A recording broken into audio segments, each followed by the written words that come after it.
fat fucking joint. Right on. And we are live, so I can fire up this fat fucking joint. I like it. Well, welcome everybody. Here we are. Another Sunday here. Sutton and The General coming back in for you. First off, I'll let Andrew introduce himself while I send the tweet out. What is going on, everybody? It is, of course, Andrew Collins. You can follow me. I'm the other half of the show. You can also follow me on the Boomtown Pod. Of course, I am your host there. Got a interesting podcast coming up, and looking forward to talking a little bit of UFC. We got 261 coming up next weekend. 15,000 fans in Jacksonville. Going to be a ton of fun, but this segment's always a good time, and I can't wait to break into some subjects here, my friend. Yeah, and we got some good subjects here today. Yeah. I think it's been for kind of a boring week, but still interesting week. So I guess first up, we'll talk. Well, last night, the Jake Paul, versus Ben Askren fight.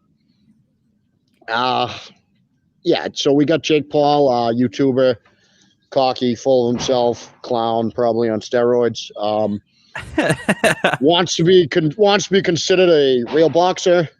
Won't fight any actual boxers. Against Ben Askren, Askren, he's lost 6 in a row. We know he's not. He's 36 years old. He's not at his prime or anything. Again, but what Askren was good at, though, was wrestling. He's an NCAA wrestling champion. Right. He made it in MMA with wrestling. Right. It's completely different going into a boxing match than his wrestling. It's completely different training. If you want to be respected as a real boxer, you need to do more than fight a couple of YouTubers and 5'8", 30. How old is Nate Robinson now? 36. 5'8", 36-year-old NBA player with no boxing training, and a 36-year-old fucking MMA fighter wrestler who has lost his last few fights. Yeah. So let me bring you this question: was this rigged?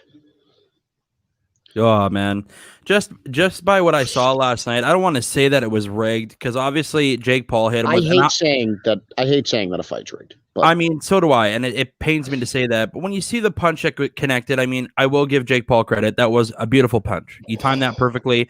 But shoulder work looks a lot sharper. It did. Than it did before. His mechanics look improved as a fighter. I will give him that. Big time. He looked much more improved, and I will say that he did a lot better than I thought he was going to do in that first minute. I honestly thought this was going to be 2-3 rounds, and Askren was going to get knocked the fuck out anyways. It's not Askren's world. And when you call out, the hardest part that I had a problem with this is that, okay, when Conor went over, and everybody's making this comparison, that when Conor went over and fought Floyd, it was the two best in two different organizations, which at that point, you'd be very correct on that. But Conor dedicated to himself that he is a better striker. And Conor McGregor is notoriously known for knocking people the fuck out. He's not going to wrestle anybody. Yeah, Conor's actually known for throwing hands. Ben Askren, as much as it was still completely different going into a boxing match for Conor, but at least Conor is known in the MMA as a stand-up fighter. But Ben Askren is an NCAA wrestling champion. What do you think? Not at all known for standing up. He's not known for that. The biggest busters of them all right now are the people who bought the pay-per-view. Because if you thought this was going to go any other way, you just jumped on a clout chase. That's what that was. I don't want to say that it's rigged, but I also do want to mention that Ben Askren just isn't going to do it for you. Look how he came in shape in this fight. I mean, he had rocking the dad bod. He didn't care. Jake Paul sitting there with 9 guys in his corner. And you look at Ben Askren's locker room, it's him and Tyrone Woodley. He doesn't give a fuck. He was there to collect a paycheck. He got $500,000. Actually, he made $1 million after all was said and done because of pay-per-view buys. So what's going to happen is he's going to go to the bank account today while the rest of the world's fucking mad that they spent $50 on this pay-per-view. He's going to cash in your money and be like, hey, man, he was smiling I don't know if you saw that today. That's what I was just gonna say, dude. He was straight cheese and walking out Dude, of he was there. walking out with his wife. He's laughing. He's like, whatever. And like, He's like, I just fucking got you for your money. exactly. He's laughing about it. Now, the one problem that I will say that I do have with the whole situation is the legitimacy of boxing going out the window. I mean, we're coming off. Well, we're supposed to be getting fired up for Tyson Fury and Deontay Wilder. We're supposed to be getting excited about boxing again, right? And instead, we're all talking about fucking a YouTuber. Yeah.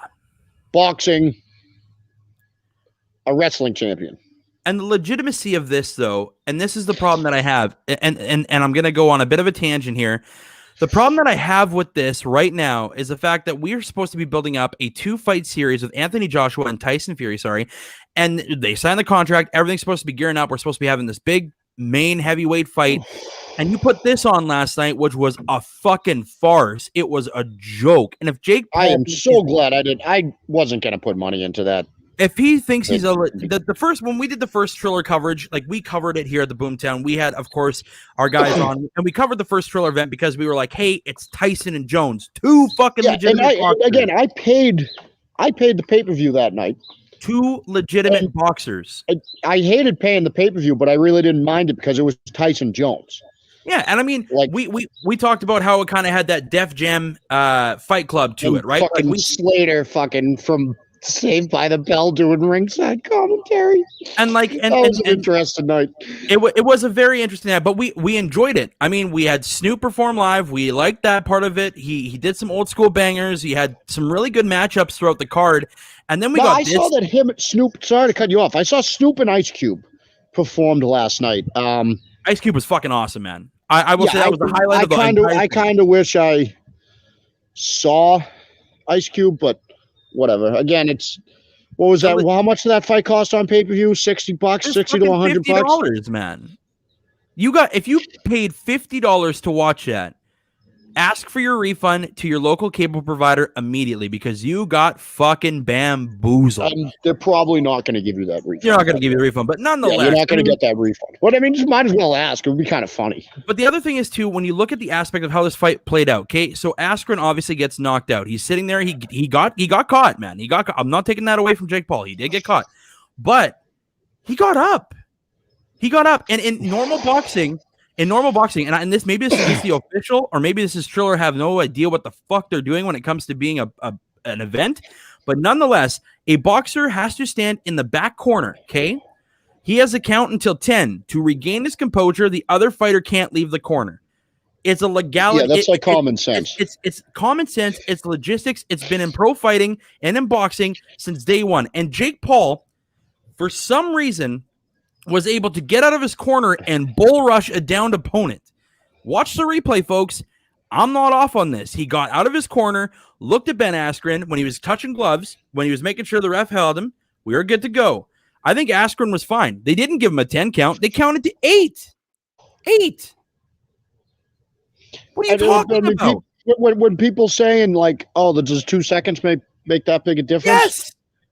Even if the 2 seconds doesn't make that big a difference, it doesn't matter because the count is 10. The count has always been 10 seconds. In the history of boxing, we've never had. That's always been it.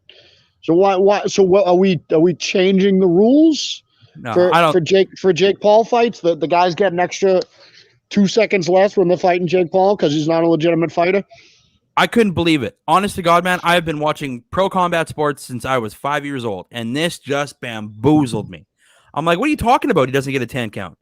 Like, at the end of the day, I understand that it's an event, and I understand that, like in a pandemic and stuff like that, people really don't have a whole lot to do, so we're buying into names. We're buying into Jake Paul, who's a YouTuber. I mean, like, if you want somebody logistic and you want somebody legitimate to face you, how about the corner guy in Ben Askren's corner named Tyron Woodley? Face him, because he'll knock you the fuck out. I don't even like Tyron Woodley as an MMA fighter, but his hands are legit. Face him. Absolutely, yeah. Face 90%. Face 90% of the MMA guys who are. Well, face a boxer. Jake Paul keeps saying that no one's recognized him as a legitimate fighter. You have not fought a legitimate fucking fighter. Not what he wants. Ben Askren is a legit MMA fighter. Yeah, you have not fought a legitimate boxer. You can't call yourself a not legit at all. boxer because Not you at all. haven't fought one. And the whole fucking show, I see that our friend Justin here comments, he's going off today. Tell me how you really feel. I'll tell you how I really feel. It was when watching that event last night, and he and I were texting back and forth. Justin's a big fan of the show, and we were watching it. And I said to him, I said, "This is just a sideshow. You got Bieber doing performances. You got, and it was awful, by the way. And he was just terrible. I mean, I saw like a clip like on Twitter. Awkward dancing. I fall asleep then like Joe, like when I woke up this morning, like Justin Bieber performed. I'm like, well, I'm fucking glad I didn't pay fucking $50 to watch. I don't want to see no Justin Bieber at a fucking boxing fight. Match. That ain't fucking boxing. The co-main event got interrupted. Well, it didn't get interrupted. It got stopped because the guy thought he got hit below the belt. Dude, you got fucking drilled in the gut. You got drilled in the gut. If that's a 10 count in the history of boxing, dude, that happens there. Triller people, and I will say it did look low at the first time I saw it when I was initially watching it live, and then I watched the replay. I'm like, oh fuck, he just connected her right in the fucking solar plex, man. Boom, like, and it is what it is. And I was like, all right, fine, whatever. And I don't know. Last night just rubbed me the wrong way as a boxing fan because now, like I said, you're supposed to be putting up a legitimate card with Anthony Joshua and Tyson Fury, and now this got this tainted fucking mindset because we let that happen to the sport of boxing. Also, I was listening to the broadcast, and Triller, this is my shot at you right now. Triller, you want somebody who knows what they're fucking talking about and not high on cocaine? Bring me in, because Oscar De La Hoya is the worst thing to happen to pro boxing in the history of cocaine. The guy's sitting there during the Frank Mir fight. Frank Mir, his debut, 276-pound Frank Mir from the UFC, two-time heavyweight champion. I was just going to say, fucking Frank Mir fought last night? Heavy hands. Frank Mir fought against a former Golden Glove boxer. Didn't win. What do you think was going to fucking happen? And then Oscar De La Hoya is like, the back of the Golden Glove boxer's shorts said UU or USSFR. Okay, so that's like his boxing academy. And so, anyways, Oscar De La Hoya is high as a goddamn giraffe pussy, and he's sitting there, literally saying in the commentary, and they're literally across the ring from him, going, "Yeah, get him USSR, get him USSR." I'm like, what is he fucking talking about? Like, it was a joke. It was an absolute joke. The only person who made that thing reputable last night and tried to save face was Pete Davidson. Like, what? Jesus Christ. What? Now, and so I have to say, so Frank Mir fought a Golden Glove boxer. I am sick of this. Can an MMA fighter beat a boxer in a boxing match? No, they fucking can't. It's a different fucking sport.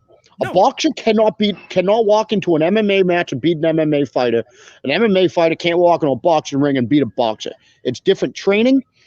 It's like I remember before the Floyd Mayweather Conor McGregor fight. I remember someone saying to me, "Oh, I mean, Conor punches with so much power." It didn't matter because a boxer trains solely on punching fucking through you. Power That's punches. their workout. That's their workout is punching. An MMA fighter, yeah, sure, they're working out everything, but they're the same amount of time that they spend, let's say they spend the same amount of time training as a boxer. Right. Well, in that time, they're doing grappling, kicking, knees, elbows, punches, all sorts of things. Takedown defense. It's a whole other world, man. A boxer spends the same amount of time, if not more, training. Yeah. Only on throwing a punch. But as Justin alluded to here in the comment section, he goes, Frank Mir stood in pretty good. I will say that. And I'm not saying he didn't. I think he did really, really well in his debut. It was really cool because it was the first time in boxing history where his daughter was actually his corner person. And I thought that was really kick-ass of him, man. He made it for what it was. He made it something about the family. I mean, it was really cool. And that was the other thing that Ben Askren, he was sitting there with Pete Davidson. I'll agree with Ernest. He said Pete was fantastic. And I'm not denying that. I think he was the best part of the card. But Pete literally said, he's like, they were talking to Ben Askren backstage, and Askren's like, I apologize to my wrestling academy. This is supposed to be a family event, and this has been anything less, which, again, the professionalism factor has been just thrown out the window. And this is why I have fallen in love with Showtime. This is why I've fallen in love with the UFC and what they're doing with ESPN, because that kind of content doesn't get thrown out there.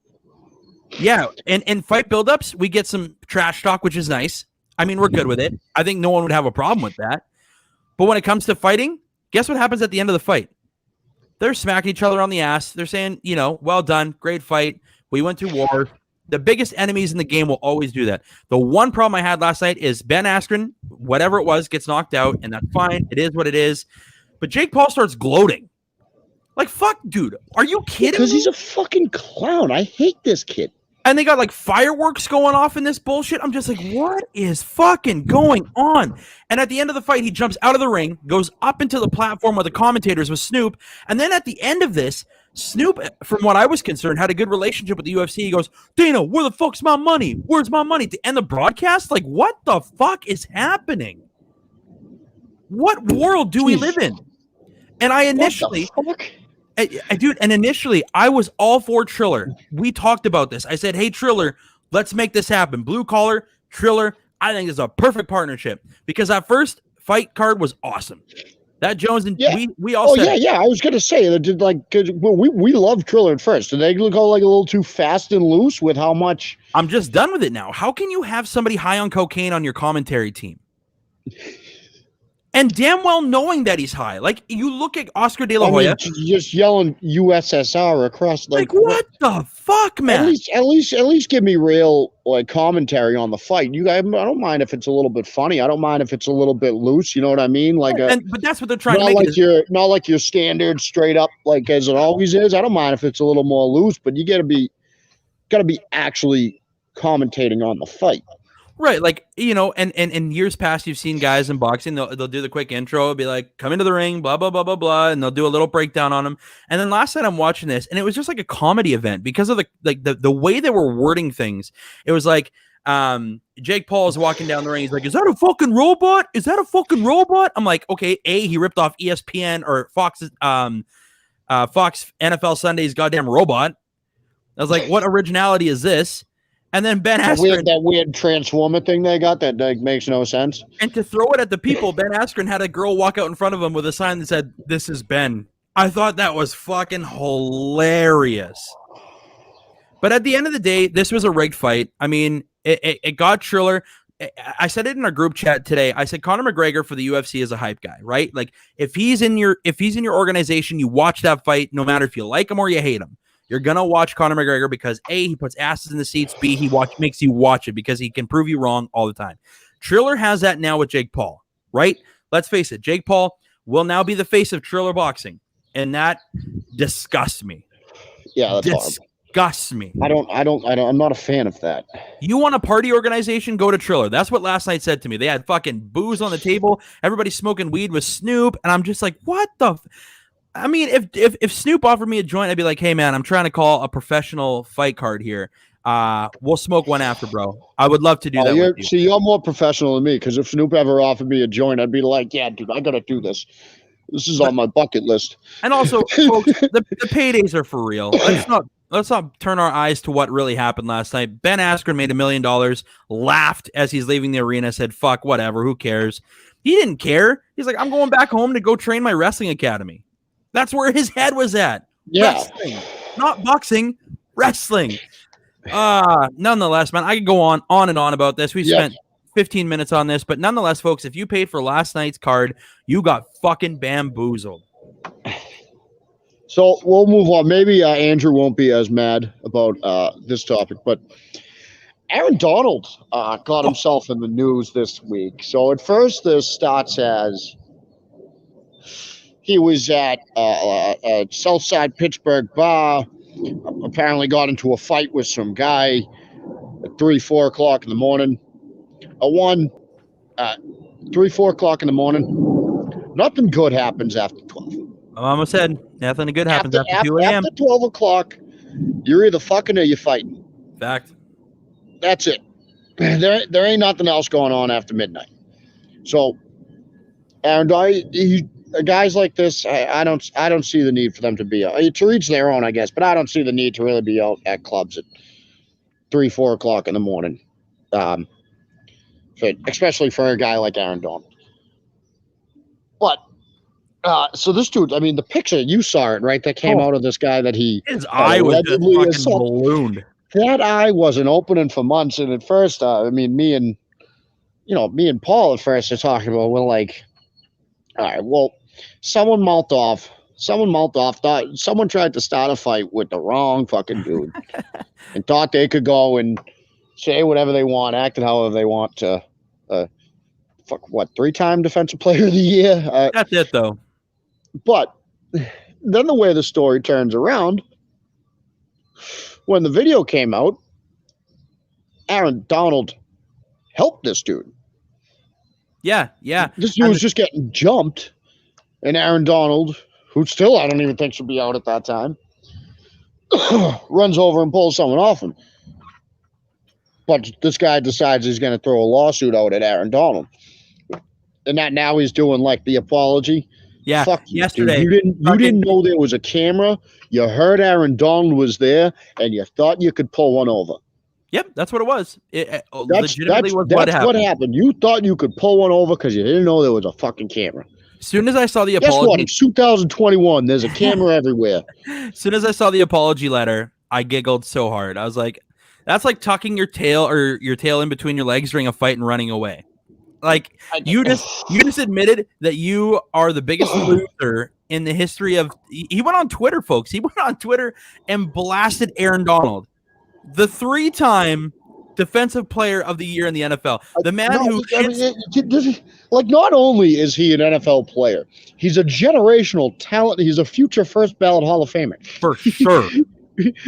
So when you tried to make everyone think that you took him on in a fight, tried to make yourself seem fucking tough, and then all you did was just try to pull one over on him.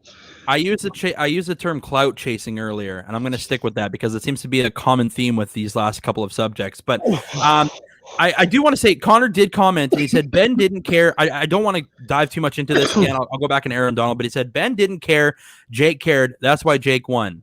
Well, yeah. I mean, like I said, he straight up said, I have no problem taking this fight, but I'm not going to do it. If you look at Ben Askren, man, he looked like a fat old man who had a 1940s boxing style. They even said that in the broadcast. The one thing I will say is that they mentioned that, but he literally stood there like this, like an old school 1940s boxer. And I'm like, you're going to get fucking shrugged. Like this is over. But nonetheless, Aaron Donald is free and clear, folks. He's going to be fine. He'll play the NFL season next year. Unlike DeAndre Hopkins, Deshaun Watson, who will definitely not be in a fucking NFL jersey or lineup next year. That's got way too many massage therapists for me to not think something's up. Hey, man, here's my question for celebrities, and maybe I'm just a little curious.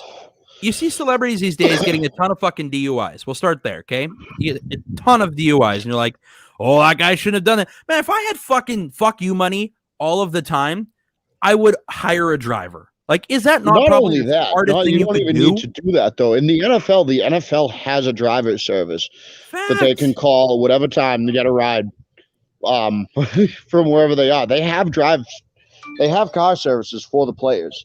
Flex on the girl that you were trying to pick up at the bar when you're sober and drive the car over to her house maybe later on. But nonetheless, the other one that I wanted to comment on, or if the NFL is trying to be legitimate, and we've seen over the past few years that things have been happening in a very fast process of guys getting in trouble with the law quite frequently.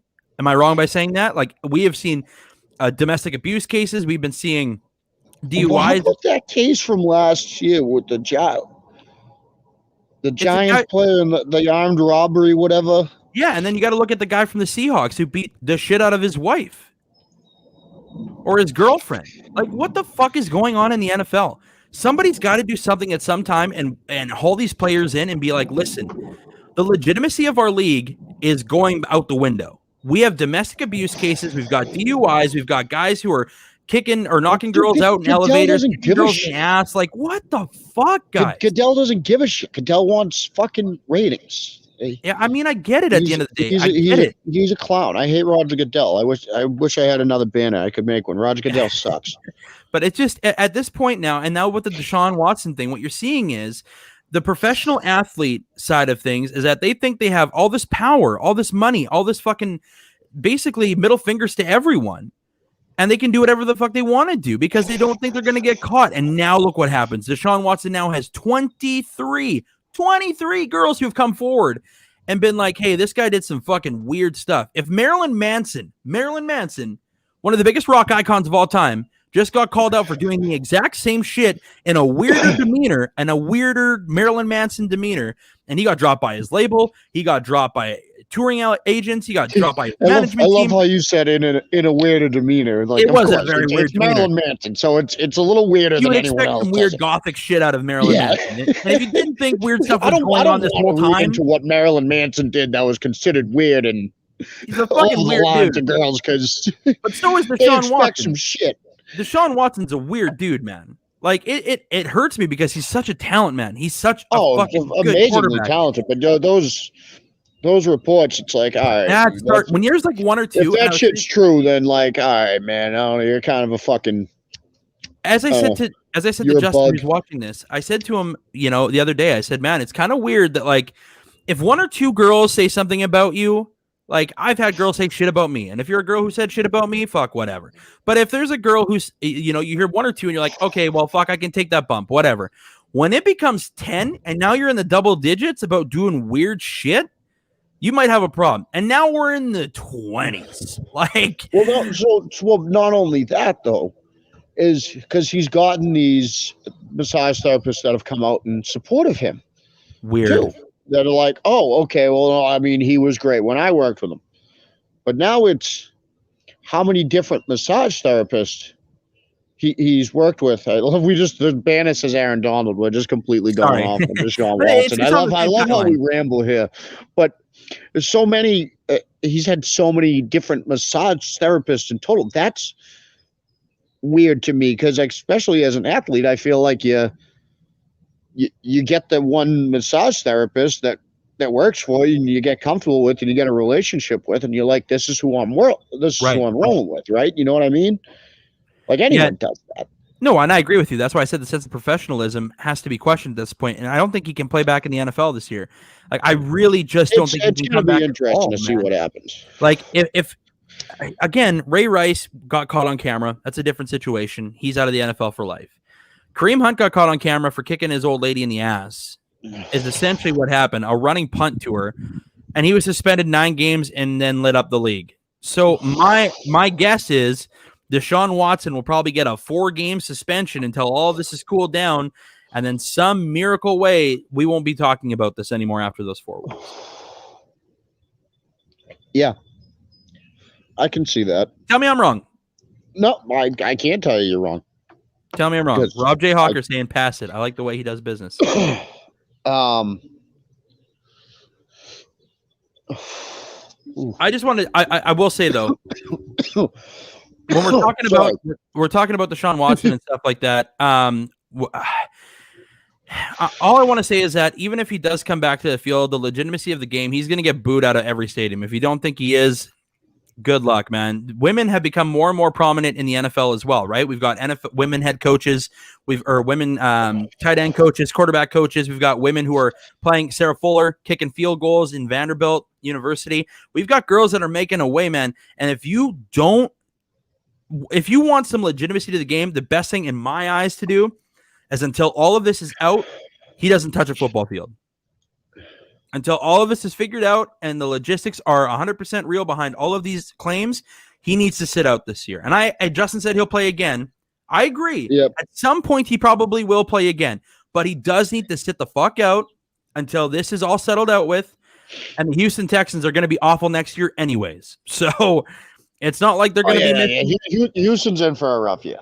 They're going to be a team that's playing for the first-round pick next year. So, nonetheless, our next topic is... They won't even be playing for that pick. I don't think they have a first-round pick next year. Do they? Oh, they should. I feel like yes, they do. It was this year and last year they didn't have a first-round pick. Never. I'm sorry. But nonetheless, Aaron Donald got cloud chased. So I might be a little off. If you missed the Aaron Donald thing, he got cloud chased. He's gonna be fine. It is what it is. He's fucking he's all good. He's fine. Next topic. He actually looks really good in this situation. He looks like an all-star, which is what he does on the field anyways. But all right, our next topic there, Steve-O. So we will go on to a little bit of triple T's. This is a segment that Ernest is probably mad if he's watching that this segment is no longer exclusive to Into the Lab, but suck it. Ah. So I've got a few takes here. I'm going to go first off. Another one about Julian Edelman that I saw. Now, if you disagree with me on him being in the Hall of Fame eventually, whatever. This take was he was a system wide receiver. No. Which is actually something I've never heard of. In my entire life. Yeah, I don't see how a system gets you open. That's the you dumbest, still that's have the to. dumbest shit I've ever You heard. still have to actually get open. It doesn't matter if they're calling routes that are good for you. You still have to. Who put that out there? That's fucking ridiculous. I don't know. It's a weird take, but that's a ridiculous. He never was known for having great hands or being a great route runner. And What? Did anybody watch any game that Julian Edelman ever played? So I mean, I thank you for chiming in as not a Patriots fan here, so I don't just sound biased, but route running, I'm pretty sure he was highly regarded in. Dude, even in Cam Newton's best game as a New England Patriot, Cam Newton's best game as a New England Patriot last year, Julian Edelman had 3 touchdowns and 175 yards. So he can't catch the ball to a guy who can't fucking pass the ball? What are you talking about? So he made the greatest catch in Super Bowl history. That brings me to another take on Edelman that I saw. It said last season proved that Edelman sucked without Tom Brady. What are you talking? He was injured. He played 6 games and then went on IR for knee surgery. And in those 6 games with a new quarterback, he recorded his career high in yards in a game, 179. So I don't. Rob saying the Edelman slander has been ridiculous. Rob, I'm a Dallas Cowboy fan, diehard Dallas Cowboy fan. I'm telling you. Well, my thing with the Edelman slander is he has 3 rings. It doesn't even matter. If you hated the team or whatever, what the guy did, he's a player who should not have made it in the NFL. He's too small, right? Too small, lack size. He was a 7th round draft pick at quarterback. He was a 5'11" quarterback in college at Kent State, which obviously is not a highly regarded school at all. He says that Belichick told him, "I don't know what you're going to be doing. Show up and be ready." Special teams, what's up? And he went out. He actually not only did he make it for 12 years in the NFL, he contributed on championship caliber teams in the NFL. You should give the guy a little bit of respect for what he did, for that story. That's what sports is about. We all bring up the point of the 28-3 comeback by the Patriots, right? I mean, it's pretty well known at this point. It's probably arguably the greatest comeback in Super Bowl history. The greatest comeback in arguably the greatest comeback in sports history. It was pretty fucking nuts. I definitely counted out the Patriots as oh my God, this game's over. And then one fucking play by the guy who had the jersey Edelman on the back completely changed the course of that game and the way that the dynasty continued for the New England Patriots. And the only reason why, go back, we've seen some pretty elusive and crazy catches in our lifetime when it comes to the Super Bowl. We've seen some pretty. I still don't know how he caught that. The David Tyree one is number 1 for me. The Julian Edelman one is number 2. In the grasp. Yeah, it is what it is. And I think we've had years to dwell upon this. I also think just the sheer amazingness that was that catch, that set them up, folks. Let's not forget that was 4th down. That was 4th down. 4th down and 10. They needed that catch, and Julian Edelman somehow, and I mean fucking somehow, under triple coverage, was able to pull that ball down and make a completed catch and save the game-winning drive for them. Edelman, in that case by itself, was already flirting with being a Hall of Famer. That solidified it. Yes, he played 6 games last year. He got hurt. He's 30-some years old, guys. What do you think was going to happen? He's been in the league for 12 years. He's 34 years old, yeah. It's very rare that a wide receiver in the NFL plays for 12 years. Very rare. Yeah, it's so. Dude, it's rare that a 7th-round draft pick plays 12 years in the They NFL. usually don't make opening day roster year one. Yeah, they sometimes don't make the roster. So congratulations, Julian Edelman's going to the Hall of Fame. If you don't think he is, you're a fan of somebody else. You're kind of just have your blinders on, and that's okay to have. I mean, the thing is, 3 titles. There's guys in the Hall of Fame who haven't had a single championship to their name. Terrell Owens. Julian Edelman has 3 Super Bowl titles. That should get you into the Hall of Fame no matter what. That's my take on it. Yeah, he played on the greatest teams. It's not his fault that he was a part of arguably the greatest quarterback of all time. His bad for being on the best organization with the best head coach at that point. His bad. Yeah. His bad. He made a roster every year. Like, come on, give your head a shake. Yeah, Edelman's going to the Hall of Fame. So he was given an opportunity and took advantage of it. Poor guy. Oh yeah, what a piece of shit. What a shitty dude. But congratulations, Julian Edelman, on a great career. I mean, that's the one thing I think that we kind of forget is that he did play special teams to kick off his career. He was a cornerback at one point. He ended up being a wide receiver, stuck there, loved his job, got it done. At the end of the day, going to the Hall of Fame. Congratulations on a pretty amazing career. If you think his regular season statistics are bad, check out the playoffs because those things those are good. Those are some good statistics. So there you go. Yeah. So my next triple T is Freddie Roach had said something that he thought Ben Askren was going to beat Jake Paul. Yeah. And that he would enjoy it. So I had to look at the comment thread. This is how I find these. I give myself migraines to make fun of people on the air. So this take was, no one knows who this old dude is. He should probably stay in his lane and not talk about things he doesn't know about. So again, what's going the fuck on, man? Now these Jake Paul fans, if you want your fighter, that you're the guy you're a fan of, to be taken legitimately, you should probably know who the greatest boxing trainer in the history of boxing is. Yep. Like, it's Freddie Roach is the best trainer in the history of boxing, right? Freddie Roach has not only made some of the greatest boxers of all time, he's also made some of the best UFC fighters of all time. If there is a coach that anybody goes to, it's Freddie Roach for boxing. I mean, at the end of the day, man, the one thing that I really noticed too, and not even just Twitter, but social media is ablaze right now. Everybody's saying, "Oh yeah, well, he should have trained with Freddie Roach longer." Do you know how busy Freddie Roach is? Do you think fucking Ben Askren even cared to reach out to Freddie Roach? He did. He wanted some help. I mean, Ben Askren was never in this, guys. He was never in this. That's the problem that you don't understand. Ben Askren took this because, hey, if someone offers you $500,000 and you've been retired for a year, you fucking take it.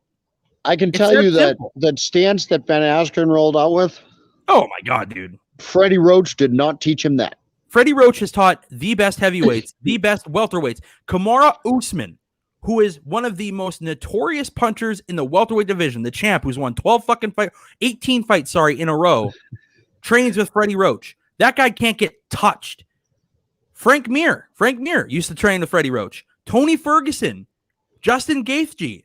And Frank Mir used to just absolutely destroy people. Killers.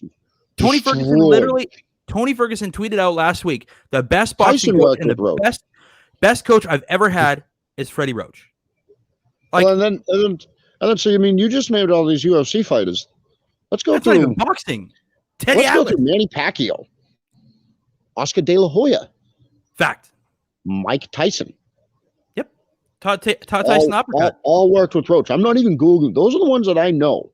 He taught Tyson off the top of my head.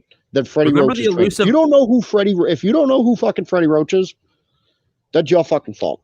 If you don't know who Freddie Roach is, then you have no idea what you're talking about, and you have no business commenting on the sport of boxing. And I guarantee the person was 19 years old. And I'm not taking shots at 19-year-olds who might watch this. I got a brother who's 18, okay? But now my brother knows who Freddie Roach is, so I'm okay with that. But like the thing is, social media is such a fucking platform for people to just be like, voice their opinions when they don't know jack shit. You know what I mean? Like, sometimes I make takes that are spicy. I get that. But I've also been following the sport of MMA for the last 18 years of my life. I'm allowed to have an opinion. You know what I mean? Last night with the Boxing Academy, I've been watching Mike Tyson. My dad showed me the greatest videos. I got addicted to since UFC 1. when there was no weight classes. Boxing, Mike Tyson. Freddie Roach taught Mike Tyson the single greatest uppercut you will ever see in the history of sports. Remember the elusive 1-2 fade, and he came up with that uppercut, and fucking, who was he fighting? Was it Douglas? I think it might have been Douglas, yeah. And he hit that uppercut, and the world went, oh, shit. Mike Tyson now has a fucking crazy-ass uppercut? What? Yeah, where did he get this from? Freddie Roach. Freddie Roach trained him how to use his hands and elusive power and hip swing, man. I don't know. I think, wait, Andrew, did you, I don't know Freddie Roach. Yeah. But did you know that Freddie Roach grew up a block away from where I live? That's fucking crazy. That's cool. He's from Boston, so I that's kind of cool. He grew up right down on Veterans Road. Shit, that's actually pretty damn cool. Freddie Roach down the block. Yeah. That's cool. So that's how you know that East Dedham boys can scrap. Yeah, I mean, and he works with guys that I'm pretty sure that work out there, right? Like I'm fairly sure he works with Calvin Cater, and I think he works with Rob. Does he not, Rob Font? I think he might. I think he trains 100% with them, but I think he's with Freddie. He goes to different camps. He goes to different places all the time. Freddie bounces all around. He does. He might not be like a full timer. Yeah. Trainer for these guys, but he might have his hands in some things. Yeah, I mean, so my last triple T here comes off the heels of I don't know if you wouldn't have seen it, Andrew, because you were watching the fight. I was watching two fight cards last night. The Celtics Warriors game. Oh, Jason Tatum. Absolutely one of the best games I have watched in a long time. That was that guy, Jason Tatum. Who that guy? That was a crazy game. Not even Jason Tatum. I gotta give respect to Steph Curry, because Steph Curry just hits any shot. His turnaround three last night. I mean, those shots were just ridiculous. He's stupid, man. He's so good. It's like stupid how good he is. Like the Celtics defenders were actually playing like really good defense on him. They were good ball. They were on him. He was at times like they were right in his face, and he's just like, oh yeah, no. Fuck it. Nothing but net. Whatever. Anytime he wants to, it goes right through. But anyway, so Jabari Parker makes his debut for the Celtics last night. Played big minutes for a guy who'd fucking 16 minutes. Fourth quarter minutes. Yeah. Fourth quarter minutes. In a tight game. Yep. Real tight game. Down at times in the fourth quarter. Yep. At 11 points, 4 rebounds, 5 of 6 shooting. Solid game. Right? I mean, pretty good game, right? That's a game. That's a game for your first fucking game back. I mean, Jabari Parker. First game with the team. Hasn't played in a while. Jabari Parker has been decimated with injuries his entire career, and it's unfortunate because Jabari Parker. Sorry, go ahead. Yeah, go on. Yeah, I'm just saying, Jabari Parker's been like just flush with injuries his whole career. Absolutely. So to see him play some valuable minutes last night after not playing for an entire year and a half, I was happy for him. I was really happy to see Jabari Parker in a lineup, and I think he realized that last night after that game, he probably said to himself, "I still got some ball left in me. You know, like I can still play some valuable minutes to the Celtics team that desperately needs some valuable minute players." Yeah. So Gary Tangway of Boston Media. Here we go. Call out. Gary Tangway sucks. Calls himself an actor. He's not an actor. He sucks. I'll show you some of the things that Tangway says. Andrew, he's just awful. I've seen some of the things you've posted on Gary Tangway. So. Oh, okay. So he's terrible. I'm aware.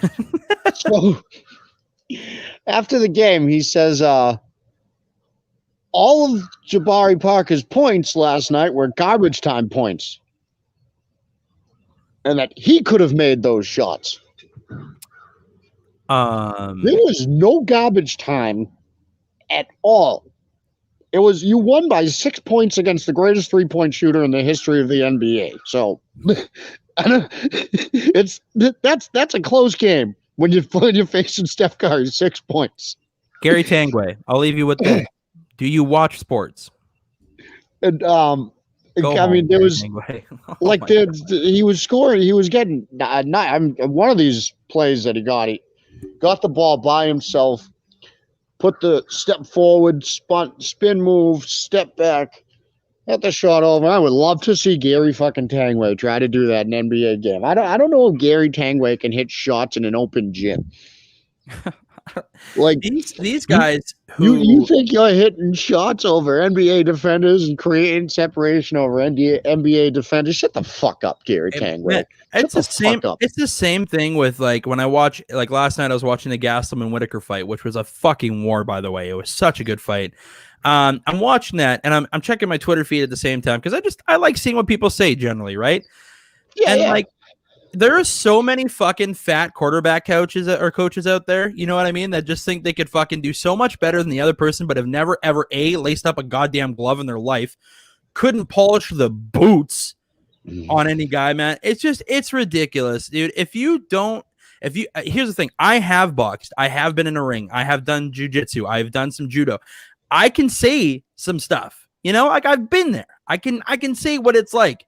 Getting punched in the head fucking sucks. If you've never been punched in the head, you have no legit way of saying anything, man. Like, and I've never been in like a ring, it's fucking intimidating, bro. But believe it or not, I've been punched in the head a good amount of times. Yeah, I'm sure that's a shocker to you. Yeah, I know. Like, I mean, so how could someone want to hit me? I know that's these lovable faces. Come on. Yeah, I know. Come on. It's shocking, but yeah. If you've never been hit in the face, you got no business talking about people being hit in the face. It's just like the same with the NBA. When people can say like, "Hey, Steph Curry's dog shit," you're like, "Are you fucking kidding me?" You go to the gym and hit any 3-pointer and tell me that you can hit 6 of them or 7 of them or 10 of them in a row. Come the fuck on. Like, I mean, dude, Steph. Guys like that in the media. I will say one thing. Steph Curry is the greatest 3-point shooter in the history of the NBA. Right. There's no debate on that.